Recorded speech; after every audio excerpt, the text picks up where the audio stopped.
Hi friends, welcome back to our channel. ఇంతవరకు energy and matter ఛానల్ని subscribe చేసుకున్నట్లయితే వెంటనే సబ్స్క్రైబ్ చేసుకోండి. అలాగే పక్కన ఉన్న బెల్ ఐకాన్ని యాక్టివేట్ చేసుకోండి. ఈరోజు క్లాస్లో కరెంట్ అఫైర్స్ పార్ట్ 9. నేను ఆల్రెడీ ప్రీవియస్లో కరెంట్ అఫైర్స్ 8 వీడియోస్ చేశాను. ఆ వీడియోస్ కనుక మీరు మిస్ అయినట్లయితే కింద డిస్క్రిప్షన్లో ఇస్తా, అక్కడ నుంచి చూడండి. సాజిద్ చాచా చౌదరి और चुनावी दंगल అనే ప్రచార కార్యక్రమం ఎవరు ప్రారంభించారు? ఆన్సర్ ఇస్ కేంద్ర ఎన్నికల సంఘం. సెకండ్, గ్లోబల్ ఇన్నోవేషన్ ఇండెక్స్ 2023 గురించి సరైన వాక్యం ఇది? 2, 3, 4 అంటే భారతదేశం 40వ స్థానంలో పొందింది. దీన్ని ప్రపంచ మేధో హక్కుల సంపత్తి సంస్థ విడుదల చేసింది.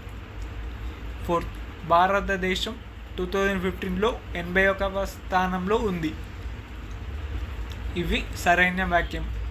ఇందులో ఎర్రర్ వచ్చేసి దీన్ని 135 దేశాల్లో నిర్వహించారు. ఇది మిస్టేక్, రాంగ్ అని. 2024 ఆస్కార్ అవార్డుకు భారతదేశం నుంచి నామినేట్ అయిన సినిమా గురించి సరికాని వాక్యం ఏది? అంటే ఏదైతే మిస్టేక్కో అది, లైక్ సరికాని వాక్యం ఏది? ఆన్సర్ 1, 3, 4.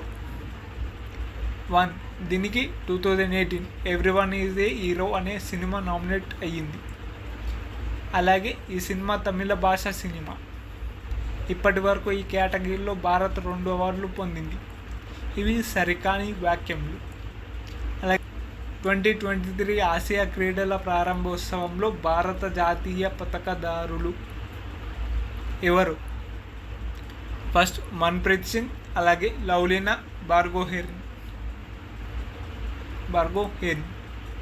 5th, ఆహార భద్రత, పోషణ, వాతావరణ స్థితి స్థాపకత జీవనంపై పరస్పర సహకారం కోసం ప్రపంచ ఆహార కార్యక్రమం WFP కింద దేనితో ఒక అవగాహన ఒప్పందాన్ని కుదుర్చుకుంది?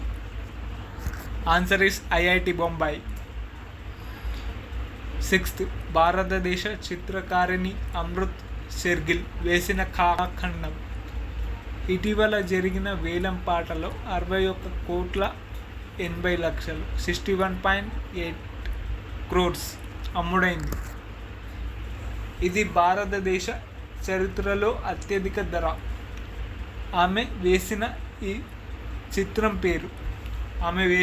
ఆ చిత్రం పేరు?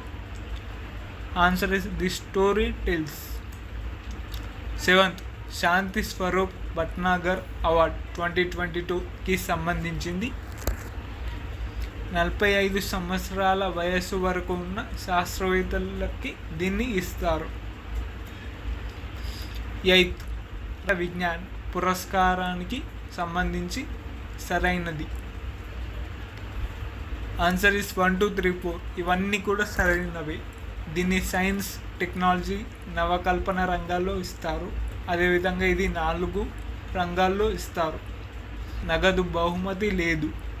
17 మంది సభ్యుల కమిటీ ఎంపిక చేస్తుంది. అంటే ఈ అవార్డుకి ఎవరైతే ఎలిజిబుల్ ఉన్నారో వీరిని 17 మెంబర్స్ డిసైడ్ చేస్తారు. ఇవన్నీ కూడా సరైనవి. అలాగే సెప్టెంబర్ 21, 2023 విడుదల చేసిన PM కిసాన్ AI చాట్బాట్ పేరు కిసాన్ మిత్ర.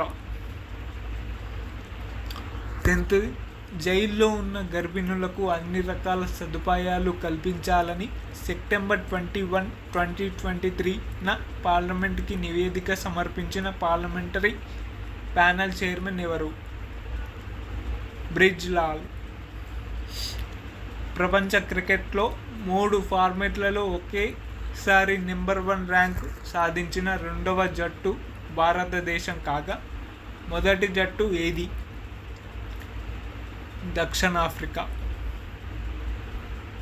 1996లో మహిళా రిజర్వేషన్ బిల్లు రూపొందించినప్పుడు 7 సూచనలు చేసిన జాయింట్ పార్లమెంట్ కమిటీ చైర్మన్ ఎవరు? గీతా ముఖర్జీ. ఇటీవల వార్తల్లోకి వచ్చిన ముఖ్యమంత్రి జల్ స్వావలంబన్ అభియాన్ 2 పథకమే ఏ రాష్ట్రానికి చెందినది? Answer is Rajasthan. సో ఇది ఇవాళ క్లాస్. ఈ క్లాస్ కనుక మీకు నచ్చినట్లయితే లైక్ చేయండి, మీ ఫ్రెండ్స్కి షేర్ చేయండి, అదేవిధంగా సబ్స్క్రైబ్ చేసుకోండి.